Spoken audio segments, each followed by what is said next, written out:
10 শ্রেণীর নারী নামাজ পড়েও জাহান্নামে যাবে। শুধু নামাজ পড়লেই জান্নাতে যাওয়া যাবে না, এমন কিছু কাজ আছে যে কাজগুলো যদি কোনো মানুষ করে নামাজ পড়েও জাহান্নামে যাবে।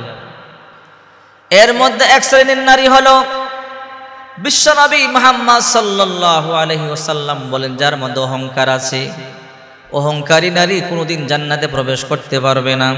বিশ্বনবী মুহাম্মদ সাল্লাল্লাহু আলাইহি ওয়াসাল্লাম বলেন, মান কানা ফি কলবিহি হাব্বাতু খরদাল মিনাল কিবির লা ইয়াদখুলুল জান্নাতা, যার অন্তরে যারা পরিমাণ অহংকার থাকবে ওই ব্যক্তি জান্নাতে প্রবেশ করতে পারবে না।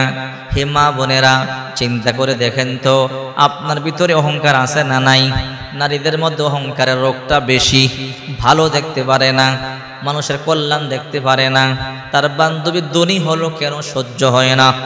যদি কারো মধ্যে যারা পরিমাণ অহংকার থাকে ওই ব্যক্তি জান্নাতের মধ্যে ঢুকতে পারবে না।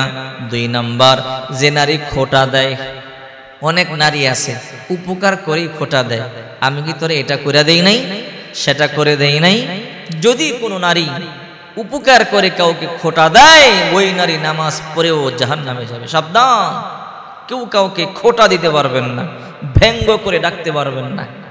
আল্লাহ পাক রব্বুল আলামিন বলেন, ইয়া আইয়ুহাল্লাযীনা আমানু লা ইয়াসখার কওমুম মিন কওমিন আসা আইয়াকুনু খায়রাম মিনহুম ওয়ালা নিসাউম মিন নিসাইন আসা আইয়াকুন্না খায়রাম মিনহুন্না ওয়ালা তালমিজু আনফুসাকুম ওয়ালা তানাবাজু বিল আলকাব বিইসাল ইসমুল ফুসুক বাদাল ঈমান ওয়া মান লাম ইয়াতুব ফাউলাইকা হুমুজ জালিমুন। সাবধান, কেউ কাউকে ব্যঙ্গ করে ডাকা যাবে না, নাম পরিবর্তন করে ডাকা যাবে না, সিকনা বলা যাবে না, পাতলা বলা যাবে না, মোটু বলা যাবে না, কানা বলা যাবে না, আতুরা ভেঙ্গুরা লুলা বলা যাবে না। এইরকম নাম ব্যঙ্গ করে করে যারা ডাকে তারা জালেমদের অন্তর্ভুক্ত হয়ে যাবে। তওবা নসিব না হলে জালেমদের অন্তর্ভুক্ত হয়ে যাবে। এই জন্য 2 নাম্বার যে খোটা দেয়, 3 নাম্বার যে স্বামীকে কষ্ট দেয়, সাবধান, জিহ্বা দিয়া স্বামীকে কখনো কষ্ট দেওয়া যাবে না। রাসূল করিম সাল্লাল্লাহু আলাইহি ওয়াসাল্লাম বলেন, আমি যখন জাহান্নাম পরিদর্শন করবার জন্য গেলাম, জাহান্নামে গিয়ে দেখলাম এমন কিছু নারী যাদের জিহ্বার মধ্যে বড়শি লাগাইয়া ঝুলাইয়া রাখছে, পুরো দেহের বার সেই জিহ্বার মধ্যে, তারা চোখের পানি ছেড়ে ছেড়ে কান্না করতেছে।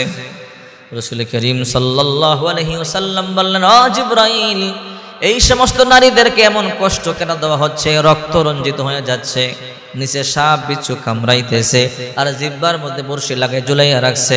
জিবরাইল বলে, ইয়া রাসূলুল্লাহ, তারা দুনিয়াতে স্বামীকে কষ্ট দিত, স্বামীকে কষ্ট দেওয়ার কারণে আল্লাহ পাক রব্বুল আলামিন এমন শাস্তি এদেরকে দিচ্ছে।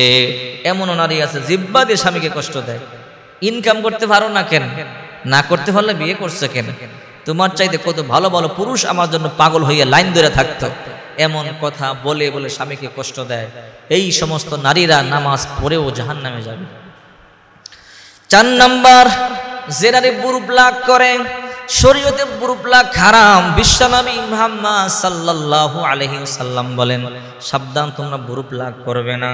আমাদের দেশে বর্তমানে অনেক নারীরা পার্লারে গিয়ে বুরু প্লাগ করে, বাসায় বুরু প্লাগ করে। যেই সমস্ত মা বোনেরা, যেই সমস্ত নারীরা বুরু প্লাগ করবে তারা নামাজ পড়েও জাহান্নামে যাবে, তাদেরকে কেউ বাঁচাতে পারবে না। 5 নাম্বার, যারা উল্কি আঁকে, দেহের মধ্যে উল্কি আঁকে। এই উল্কি আঁকে পশ্চিমা নারীরা, পশ্চিমা পুরুষেরা, ইহুদি খ্রিস্টানেরা দেহের মধ্যে বেশি উল্কি আঁকে। মুসলমানেরা উল্কি আঁকতে পারে না, দেহের মধ্যে ট্যাটু আঁকতে পারে না। যারা দেহের মধ্যে উল্কি আঁকবে, ট্যাটু আঁকবে, বিশ্বনবী মুহাম্মদ সাল্লাল্লাহু আলাইহি ওয়াসাল্লাম সুপারিশ করবে না, এরা জাহান্নামে যাবে। দেহের মধ্যে উল্কি আঁকে, ট্যাটু আঁকে পশ্চিমারা, ইহুদিরা, খ্রিস্টানেরা। কোন মুসলমানের সন্তান দেহের মধ্যে উল্কি আঁকতে পারে না, ট্যাটু আঁকতে পারে না। যদি কোনো মুসলমানের সন্তান দেহের মধ্যে উল্কি আঁকে, ট্যাটু আঁকে, তাহলে মনে করবে সে জাহান্নামে যাবে। 6 নাম্বার, পরচুলা লাগানো। অনেক মেয়েরা মাথার মধ্যে আলগা চুল লাগায়, এরকম আছে না, আলগা চুল লাগায়। সাবধান, আলগা চুল লাগানো যাবে না। বিশ্বনবী মুহাম্মদ সাল্লাল্লাহু আলাইহি ওয়াসাল্লাম বলেন, আলগা চুল যে লাগাবে সে জাহান্নামে যাবে। রাসূল বলেন, নিসাউন কাসিয়াতুন আরিয়া মুমিলাতুন মাইলাতুন রুউসুহুন্না কাসনিমাতিল বুখতিল মাইলা লা ইয়াদখুলনাল জান্নাতা ওয়া লা ইয়াজিদুনা রিহাহা। বিশ্বনবী মুহাম্মদ সাল্লাল্লাহু আলাইহি ওয়াসাল্লাম বলেন, শেষ জামানায় এমন কিছু নারী হবে বস্ত্র পরিহিতা কিন্তু উলঙ্গ মনে হবে, কাপড় পরবে কিন্তু উলঙ্গ মনে হবে। নবীজি বলেন তারা আলগা চুলের খোপা বাঁধবে, ওটের কুজের মতো, ওটের কুজের মতো আলগা চুলের খোপা বাঁধিয়া মডার্ন করে হেলে দুলে চলবে, পুরুষদেরকে আকৃষ্ট করবে, তার নিজেরাও পুরুষের প্রতি আকৃষ্ট হবে। রাসূল করিম সাল্লাল্লাহু আলাইহি ওয়াসাল্লাম বলেন, লা ইয়াদখুলনাল জান্নাতা ওয়া লা ইয়াজিদুনা রিহাহা, তারা তো জান্নাতে যাবেই না, জান্নাতের সুঘ্রাণ পর্যন্ত তারা পাবে না। এই জন্য সাবধান হে মা বোনেরা, পর চুলা লাগাইয়া আলগা চুল লাগাইয়া খোপা বেঁধে মডার্ন করে হেলে দুলে পুরুষকে আকৃষ্ট করবেন না, তাহলে জাহান্নামে যাবে। 7 নাম্বার, স্বামীকে যে নারী কষ্ট দেয়, বিশ্বনবী মুহাম্মদ সাল্লাল্লাহু আলাইহি ওয়াসাল্লাম বলেন, যে নারী স্বামীকে কষ্ট দেয় সে নারী জাহান্নামে যাবে। রাসূল বলে, যে নারী 4 কাজ করবে ওই নারী জান্নাতের যে দরজা দিয়ে খুশি জান্নাতে ঢুকে যাবে। যে নারী 4 কাজ করবে, 4 কাজ। 1 নম্বর, ইদা সাল্লাত খামসাহা, যে নারী 5 ওয়াক্ত সালাত সময় মতো আদায় করে।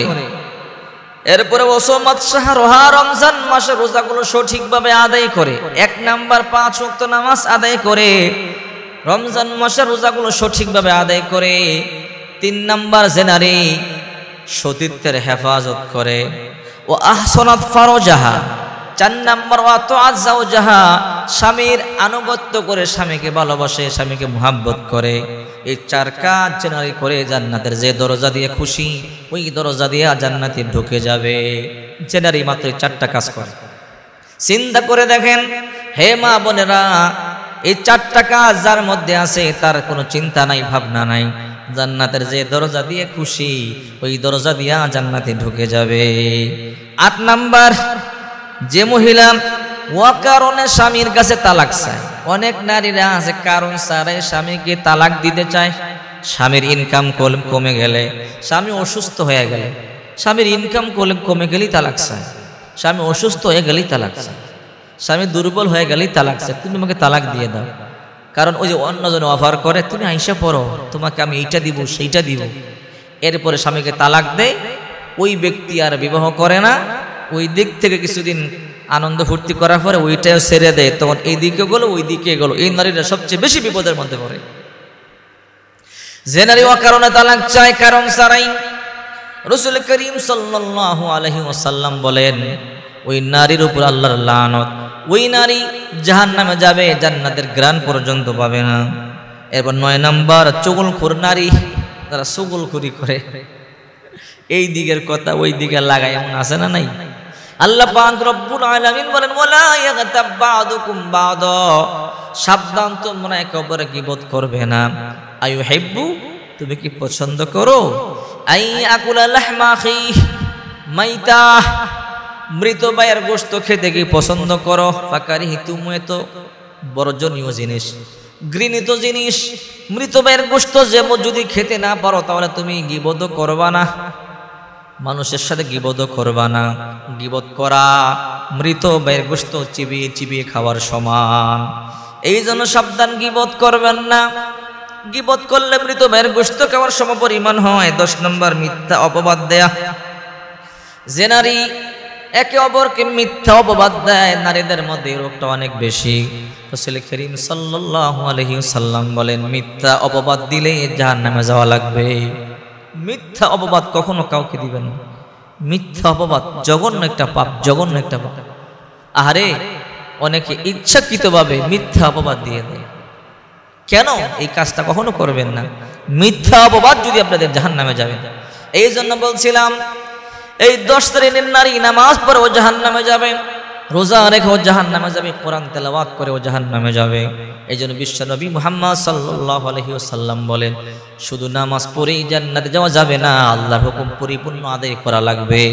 শুধু নামাজ পড়েই জান্নাতে যাবেন চিন্তাও করবেন না, আল্লাহর হুকুম পরিপূর্ণ আদায় করতে হবে। প্রতিবেশীর কষ্ট দেওয়া যাবে না, অন্যের হক আপনি মেরে খাইছেন, আপনি নামাজ পড়লেই জান্নাতে যাওয়া যাবে না। আপনি সুদ খান, ঘুষ খান, আপনি নামাজ পড়বেন জান্নাতে যাবেন, হতে পারে না। সুদের কারবার বন্ধ করতে হবে, ঘুষের কারবার বন্ধ করতে হবে। এই জন্য হাদিস প্রমাণ করে এই 10 শ্রেণীর নারীর নামাজ